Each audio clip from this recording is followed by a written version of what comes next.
MTN Sports, this is Bobcat Insider, sponsored by First Interstate Bank. Welcome in to the Bobcat Insider, the first edition for basketball for this show this season. I'm Grace Lawrence here with Keaton Galogly. How we doing? I'm excited. Here we go. Basketball season's getting in full swing. It's going to be a really fun year. Definitely. We obviously started last week with that Summit League Challenge, the first inaugural challenge. It was a challenge, I feel like, putting that in the middle of conference play. They get 2 games under their belt in conference play. They play the Summit League Challenge. What were you seeing there? Yeah, well, first of all, I saw some really good teams. For Montana State, since they had won the Big Sky the last year, both on the men's and the women's side, they got 2 of the most difficult teams in this challenge. Now, overall, the Summit League and the Big Sky tied in terms of the wins and losses, but the Summit League will win the championship and this challenge because they had the better margin of victory. But it was tough kind of stepping out of Big Sky play into the Summit League and then back into the Big Sky. I think the coaches might have liked it a little bit better if they had done this right before the conference season started, but yeah, it is what it is, and a good way to get really quality teams on the schedule, and that was the whole point. And we almost got an arm wrestling competition. I know, yes. If they had tied the margin of victory, we would have had the arm wrestling between the 2 commissioners. But it's going to be fun as we get into Big Sky play. The men are home, women are on the road. We're talking with Coach Logie and Coach Binford here in a minute. And for Coach Binford, her 19th year and one of her more challenging years. Definitely. You mentioned challenging. That's, of course, because of injuries. Lexi Deaton going down, and non-conference play was definitely pretty hard for the team. But they've also got the return of Madison Hall. She stepped up in multiple facets as a leader, as a player. I talked a lot to Coach Binford about that. Another team with a brand new look, it seems, is Coach Logie and company. What were you seeing there? A lot of guys who are just getting into the rhythm and learning a new system. And for Coach Logie, they got in very, very late. They were one of the last hires in Division I. So we're going to talk with Coach Logie here in a moment and just kind of get into what it was like being a general manager and building up a whole new roster, how that's coming along, and how Brian Garacki, one of the guys who came up with Coach Logie from D2 Point Loma, is performing brilliantly as one of the top scorers in the Big Sky. So we're going to talk with Coach Binford in a bit, but first, after this timeout, head coach Matt Logie sits down with us on the Bobcat Insider. Welcome back to Bobcat Insider, sponsored by First Interstate Bank. We're back on the Bobcat Insider, Keaton Galogly with head coach Matt Logie. Coach, welcome. How we doing? How we feeling? Doing well. Getting ready for Big Sky play. Yeah, no doubt. Into the first year. How are you and the family settling into Bozeman?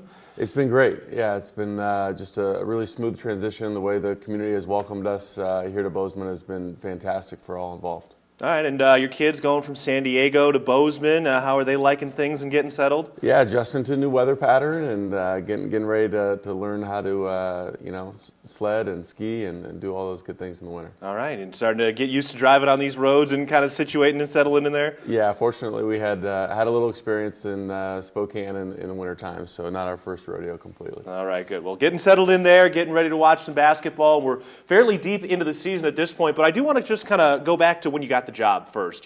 That transition, that timing of when you get into the off season can be a little funky.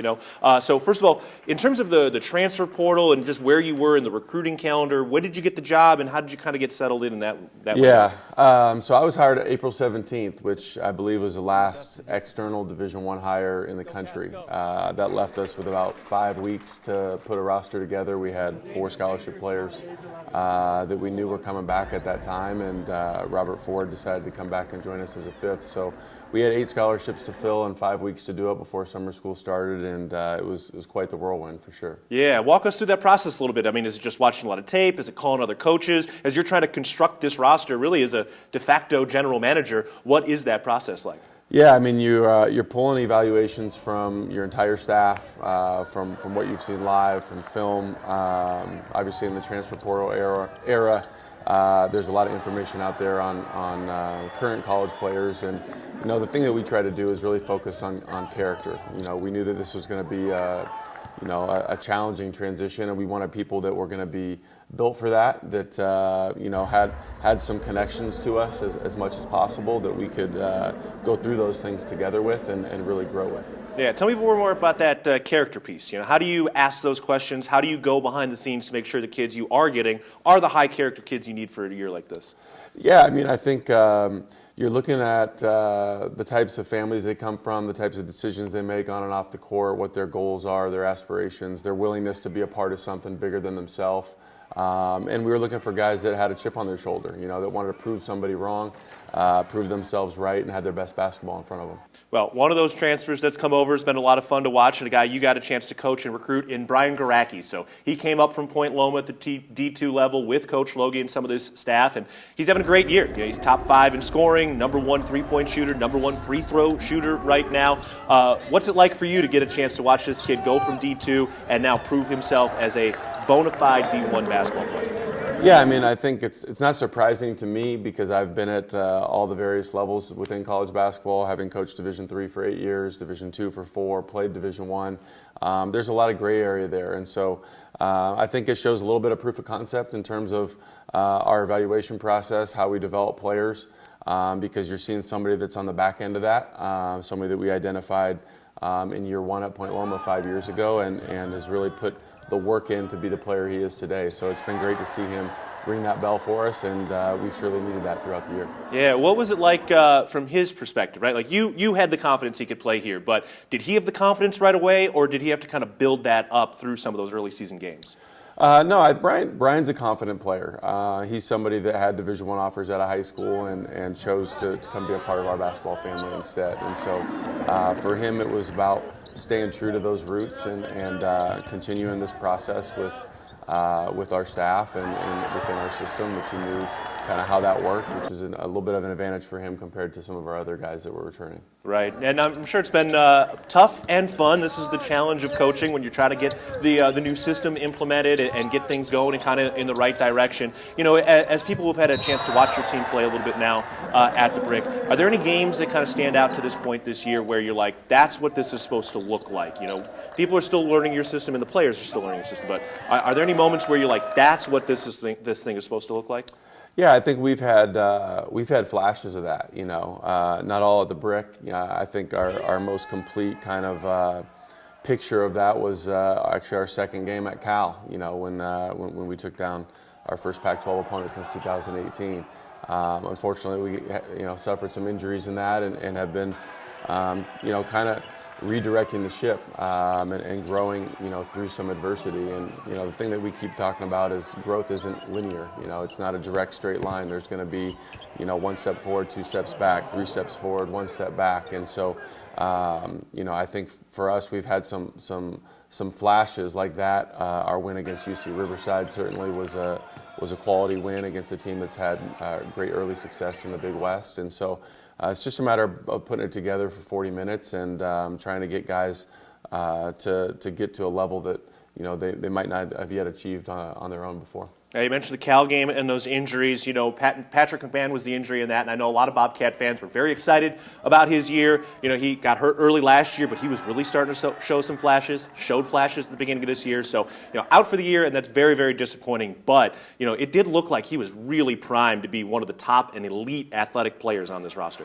Yeah, there's no doubt. He showed that throughout the summer and the fall. Got off to a great start this season at Seattle U and at Cal, and obviously it's disappointing for him. The silver lining in that is that he'll get this year back, and he won't have to go through the transition phase next spring with the new coaching staff and all of that new learning that he did last year. So hopefully that gives him a chance to springboard again. And what we talk about with him is just what's delayed doesn't mean it's denied. And so he's just got to fight through this adversity, and we'll be seeing him again in Bobcat uniform. Yeah, it's a tough mental challenge for him, but I know it'll be paid off when he gets back out of the hardwood next year. All right, looking ahead, get a chance to get back into Big Sky play. We had the Summit League Big Sky Challenge. That's over. It's all Big Sky play now. Northern Arizona and Northern Colorado coming up at home. Give us a little couple things to look for in this Northern Arizona game as you guys get things going in the right direction here. Yeah, I think for us right now, our focus is on the defensive end of the floor. We've got to be consistent on that side of the floor. We've really grown offensively in the last month. We're starting to really understand our concepts and share the basketball and look, the way that we want to more often than not. But defensively, we played a couple really, really strong opponents on the road in South Dakota State and Weber State in recent weeks. And sometimes when you're going through this growth process, the best thing you can do is see a finished product and see things done right. And so hopefully we can take those lessons and apply them to these next challenges. Northern Arizona is a team that made a great run at the end of last year to the Big Sky Championship game, as you know. And so they're trying to build off of that momentum and have won some close contests here in recent weeks. No doubt. All right, that's coming up on Thursday and Saturday for the men at the Brick. Meanwhile, the women are off to a 2-0 Big Sky start. They're going to be on the road at Northern Arizona and Northern Colorado. And we're talking about that and more with head coach Tricia Binford and Grace Lawrence coming up after this on the Bobcat Insider. Welcome back to Bobcat Insider, sponsored by First Interstate Bank. Welcome back into the Bobcat Insider. I'm Grace Lawrence here with head coach Tricia Binford. How are you doing today, Coach Binford? Doing great, Grace, thanks. Awesome. Let's start with that non-conference, a very challenging non-conference schedule. What'd you learn about your team in that time? We have a lot of fight. We never give up, and we're going to battle. I thought, for the most part, we kept ourselves in every single game. We had pulled out some really tough wins, and we just continued to grow and get better. In your 19 seasons, where did this non-conference schedule stack up to years prior? This might be number one as far as just being on the road as consistent as we were, having to learn how to prepare, be on the road for a lengthened amount of time. 2 Pac-12s. We had a variety of conferences who had played in the postseason the previous year, so really competitive programs. I think it has to be number one. Over a month on the road, as you mentioned. So what did you really learn about your team in that time? How did you see them come together? Well, I think when you're away from, your confines of home, you just have to spend more time together. And so we had a lot of opportunity just to get to know each other in hotel rooms and team chemistry, bonding. I think this team is very close. I think that they've been through a lot. They have hashtag United as one. I think they live it to a T. And I think those were the things that we saw some growth with a lot of experience with underclassmen. But, you have a lot of time together. And I thought that was really important for a lot of new players. Where did that motto come from? The team came up with it. They put it together, and they wanted to make sure that they stay together throughout the course of what's going to be our tests and our trials. We've certainly faced those, and they've responded every time. What did you guys learn from non-conference play that you then applied to conference play, starting 2-0? Pretty great start. Well, I think just sticking together and sticking with the game plan, and for us, our identity always starts on the defensive end, that if you play great defense, you're going to have a chance every game, and they've continued to really buy that in at a really competitive level. We found ourselves to be in a lot of games against very high caliber teams early in the season because of our defense, and just took it right into conference play. We didn't come out of the gate with really great offense. The offense has taken a little bit more time, but that has really set the tone for our early success. Definitely in that non-conference play, losing Lexi Deaton was very hard. But since that, month and a half since that injury's happened, how have you seen the team grow and rally since that injury? Yeah, I think rally's a great description. Our offense started to click. It was going through Lexi on the interior, and then we had our perimeter really moving the ball. And, when we lost Lexi for the season, you had some other players really step up. I feel like everybody's game is evolving. It's rising to the occasion. They knew that we can't just go through Lexi anymore. And you're seeing Taylor Jansen's kind of taken a little bit of the paint. Lindsey Hine has given us some really great minutes. We pulled out Ella Johnson from a redshirt season, but your veterans like Caitlin Lamardo and Maddie Jackson, and even our freshman class, Natalie Picton, it's been by committee. We've had a lot of different games. Jack, we call her Jack. Maddie Jackson hit a game winner shot for us. KJ has had player of the week in the Big Sky. It's just really numerous players. This team is super close, and it's not about one kid. It's just a matter of stepping up and making the right plays. You mentioned Madison. I mean, she opened conference play with a game-winning shot. I see her on the bench really mentoring those younger players. Her return, can you take me through it and just what it's meant to the team? Yeah, crazy story. When we finished last year, it was the conversation of she was ready to be done. She finished off very well her senior year, won with the Big Sky Championship, was getting married. It was her time, and so we really put her into a student assistant role. She wanted to finish her grad school, wanted to be a part of the program, get into coaching. And then in October, when we had gone through all of September and a little bit of October, she was practicing against our squad on the scout team, and she was destroying us. And then there's just a little bit of, the rumor mill started, and long story short, she and I sat down, had a conversation, and I just wanted to know where she was at because it kind of started circulating, and I said it's a win-win for us either way. And I told her to take the weekend with her husband, and she literally came back 24 hours and she said she's all in. And I couldn't think of a better example for this our younger classman. She's one of the most selfless kids I've ever coached. She is like that every day of the week. She has been in every role in uniform as a Bobcat, and she is one of the toughest kids ever. So it's just been a blast to see her shine and have the season that she's having. But more importantly, we need her. You know, she's just a great example. Definitely. How have you seen her grow into that leadership role, and what does it mean to you as a coach to see that growth? Yeah, you know, our first core value is reliable, and that's how I always describe Jack. Actually, she is all of our core values, but when we talk about somebody you can count on to show up and be consistent in who they are, what Jack has just done a great job for our underclassmen to show is we don't need you to be anybody that you're not. You need to be great in your gifts and bring those to the table. And Jack does those, and she does it at the most elite level at any coach I've ever had. And I think that's important for kids to understand is they don't need to compare themselves to somebody else. We've recruited them for their gifts and their talents, and those things are all the pieces of our puzzle. So Jack's been a great example of that. And looking to carry that play back into conference play. Obviously just had the little break with the Summit League Challenge, the inaugural Summit League Challenge. This past Saturday, Caitlin Lamardo on the bench, didn't play. Can you give us an update on just how she's doing and going into this week? Yeah, she was unavailable after the North Dakota State game, and we're hoping that she'll be back this week. You know, she's day-to-day, and she would have been out there heart and soul as always, but she was there on the bench really encouraging her teammates, and just another step in our adversity and trials. And I thought a lot of kids stepped up and played some really good minutes. You know, Malia Egan came in and was a huge spark for us. Brooke Berry came in, really got some bigger minutes. So those were opportunities for other kids to get a little bit more comfortable, get their feet wet, and more importantly, just continue to get this team playing hard for each other. Definitely a great 2-0 start to conference play. How are you looking to build on that going into Northern Arizona and Northern Colorado? Yeah, I think the biggest challenge is what we can do away from the field house. We've had a lot of success at home finishing games. We've got to find a way to finish some games on the road, do that collectively, you know, and those are the things where you get a little bit more energy when your crowd's behind you, and we got to create that energy. This team has no problem finding energy, so we just got to make sure that it's a complete game start to finish. How do you see the challenge unfold, and obviously coaching now against two of your former players on Northern Arizona? Yeah, I think the biggest thing is, you know, we're happy for them and we're happy for where our team is headed, and we just want to focus on our assignments and doing our jobs for each other and really focus on the game plan.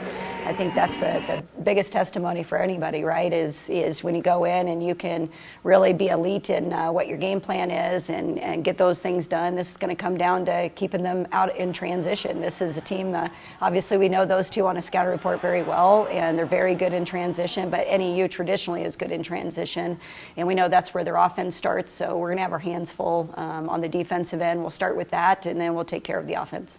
And then what do you see as the biggest challenge in Northern Colorado on Saturday? You know, they're make and miss, zone and man, and for us it's making sure every offensive possession is valued. I think that's the biggest thing, is us working to find a great shot. You know, I think our defense will be consistent. We'll continue to make sure that's our stamp and our staple, but I think the biggest thing for us is getting great shots offensively. Awesome. Well, best of luck, Coach. And Thank you. Coming right back up after this, Keaton and I are back with the Bobcat Insider. Welcome back to Bobcat Insider, sponsored by First Interstate Bank. Welcome back to the Bobcat Insider. Grace Lawrence here with Keaton Galogli. And Keaton, they're really going to have to use their motto, United as One, as Binford just mentioned they've coined this season in their upcoming road trip. Yeah, that's a cool story from Coach Binford, the way this women's team is coming together, because that was a grueling non-conference schedule, a lot of road trips, and now they get right back on the road. And this Northern Arizona and Northern Colorado trip is one of the most difficult logistically in the Big Sky. And beyond that, Northern Arizona shared the title with Montana State last year. Definitely, you know, them three along with Sac State shared that Big Sky title, and Coach Binford's facing two of her former players, which has got to be an interesting scouting report. I feel like it's going to be a really interesting matchup there, and then at Northern Colorado, like you mentioned, logistically, a very, very tough road trip, and going to need some big players like Madison Hall basketball to step up once again. How about over on the men's side? You know, they're back at home. They are, and they're going to get a nice matchup against Northern Arizona, which has won a ton of close games this year. Northern Colorado on Saturday night. They've got another big new scorer in St. Thomas. He transferred from Loyola. So we heard from Coach Logie about this defense from Montana State does need to step up a little bit, and that'll be tested this weekend. Definitely. So that's what we got coming up for Montana State. The men are at home on Thursday and Saturday. The women are on the road against Northern Arizona and Northern Colorado on those same days. Daniel Sally will have the call for the women's games. I'll have the call on the men's games if you can't make it out to the brick. And if you need more Bobcat basketball, we've got Cat Chat on Tuesday nights at 6:30 over at the Ribbon Chop House. All right, we will be back again next week. Grace, just our first show, and we're getting rolling now. Definitely. I played basketball. I love basketball season, and we get to stay indoors when we get winter weather like this. So yes, that's always a plus. Much better weather than with those football games. So be sure to check us out again next week as we get rolling for the basketball edition of the Bobcat Insider. For Grace Lawrence, I'm Keaton Gallogly. We'll talk to you next week.